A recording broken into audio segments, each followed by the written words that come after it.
पुरुषाय विद्महे महादेवाय धीमहि तन्नो रुद्रा प्रचोदयात्.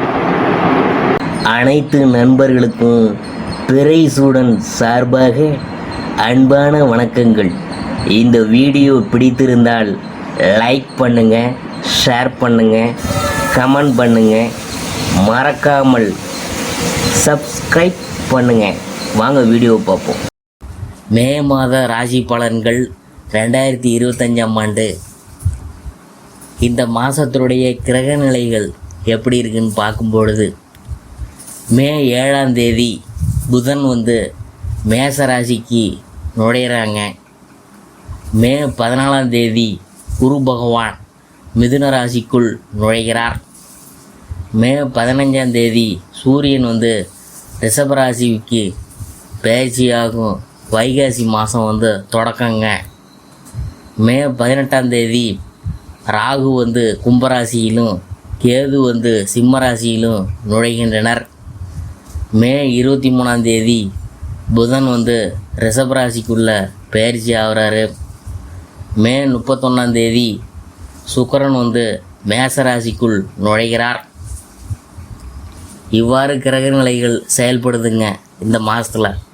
மே மாத ராசி பலன்கள் மீன ராசியை பற்றி பார்க்கும் பொழுது, ஏற்றத்தாழ்வு பார்க்காம எல்லோரிடமும் சமமாக பழகும் குணம் கொண்ட மீனராசி அன்பர்களே, இந்த மாதம் கொடுத்த வகை காப்பாற்றி நல்ல மதிப்பு பெறுவீங்க.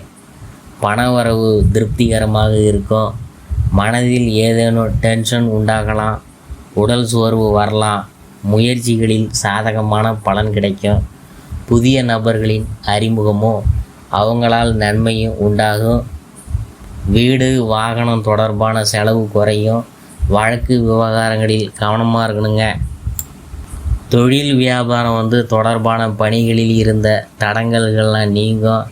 சாதுரியமான பேச்சு வியாபார விருத்திக்கு கை கொடுக்குமுங்க. உத்தியோகத்தில் இருக்கிறவங்க அலுவலக பணி தொடர்பாக அலைய வேண்டியது இருக்கும். குடும்பத்தில் இருந்த சின்ன சின்ன பிரச்சனைகள் சரியாகவும், கணவன் மனைவிக்கிடையே விட்டு கொடுத்து போகிறதன் மூலம் நன்மை உண்டாகும். பிள்ளைகளின் தேவையை பூர்த்தி செய்ய முற்படுவீங்க. உறவினர் வருகை இருக்கும். பெண்களுக்கு எடுத்த காரியங்களை சிறப்பாக செய்து முடிப்பீங்க. பணவரவு எதிர்பார்த்தபடி இருக்கும். சாதுரியமான பேச்சு வெற்றிக்கு உதவும். மாணவர்களுக்கு பாடங்களை நன்கு படித்து மற்றவங்களின் நல்ல மதிப்புக்கு ஆளாகுவீங்க. திறமையான செயல்பாடுகள் வெற்றிக்கு உதவும். அடுத்தது பூரட்டாதி 4ஆம் பாதம். அதை பற்றி பார்க்கும்பொழுது, இந்த மாதம் தாய் மாமனிடமிருந்து கருத்து மோதல்கள் ஏற்படுவதற்கு வாய்ப்புகள் இருக்கிறதுனால விட்டு கொடுத்து போகிறது நல்லது. உத்தியோகத்தில் இருக்கிறவங்க அதிகமான உழைப்பினை கொடுக்க வேண்டியது வரலாம். வேலையில் கவனமுடன் செயல்படுறது நல்லது. அடுத்தது உத்திரட்டாதி. அதை பற்றி பார்க்கும்பொழுது, இந்த மாதம் எல்லா நன்மைகளையும் தடையின்றி அடைவீங்க. மாணவர்கள் கல்வியில் முன்னேற்றம் காண்பாங்க. இதுவரை தொந்தரவு கொடுத்து வந்த நோயெல்லாம் இனிமேல் விலகி ஓடோடி போகும். அதனால் ஏற்பட்ட மனபாரம் குறையும். வரக்கூடிய உபரி வருவாயால் கடன் அடைபடும். தொழிலதிபர்கள் எதிர்பார்த்தபடி வரவுகள் சேரும். அடுத்தது ரேவதி. இந்த மாதம் புதிய ஒப்பந்தங்கள் கை கொடுக்கும். தொழிலதிபர்கள் பங்குதாரர்களிடம் எச்சரிக்கையாக இருக்கணும். கணவன் மனைவி ஒற்றுமை சுமூகமாக இருக்கும். மனைவி வழியில் வரவேண்டிய சொத்துகள் கிடைக்கும். வியாபாரிகள் எந்த கொள்முதலையும் தயக்கமின்றி செய்யலாம். வியாபாரம் பெருகும். போட்டியாளர்கள் விலகி போவாங்க.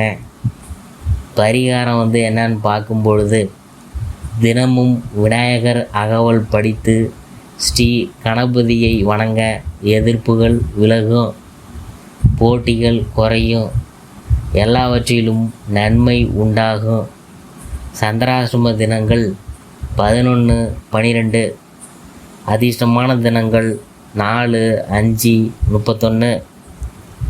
உங்கள் ராசிக்கு 12ஆம் இடத்திற்கு ராகு வர்றதுனால வீண் விரயங்கள் அதிகரிக்கும் என்பது பொதுவான நியதி.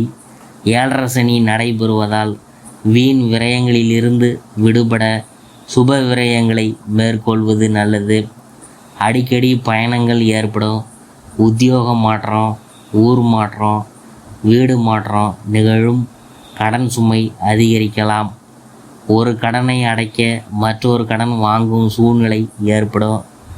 6ஆம் இடத்தில் கேது சஞ்சரிக்கிறதுனால உத்தியோகம், தொழிலில் திறமைக்குரிய அங்கீகாரம் கிடைக்காது. உடல் நலனில் பிரச்சனை அதிகரிக்கும். மூடி கிடந்த தொழில் நிலையத்தை திறப்பு விழா நடத்தி பார்க்க எடுத்த முயற்சிகளில் தாமதம் ஏற்படும். குடும்பத்தில் கருத்து வேறுபாடு தோன்றும். எதிலும் அவசரமாக முடிவெடுக்க வேணாம். அலுவலக பணியில் ஆர்வம் இருந்தாலும் அதிகாரிகளின் கெடுபிடியால் மன வருத்தம் ஏற்படலாம்.